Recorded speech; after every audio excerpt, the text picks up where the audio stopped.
ভাই এটা কি গাইস, আজকে মিনি ব্লগটা একটু রাত্রি করে শুরু করলাম। 10 বছর আগেকার কথা, আমি একটা দিদি বাড়ি চলে গেছিলাম। দিদি বাড়ি যাবো বলে ধুতি ব্যাগ নিয়ে ভাঙিয়ে সব করেছিলাম। আর গাইস কি বলবো, মনের কথা থাক বাদ দাও। দাদার হিরোইন সঙ্গে বাইকের সঙ্গে একটু আধটু রিলস করলাম। গাইস তোমরা সংটা শুনো।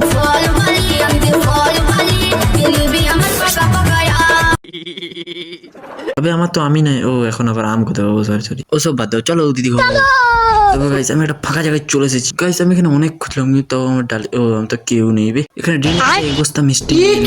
2-3 ঘন্টা পর জায়গায় চলে এসেছি। তোমরা তো গাইস দেখতেই পাচ্ছ এটা কি। গাইস আমি ঘুম থেকে উঠে দেখি, তারপর আমার এই অবস্থা।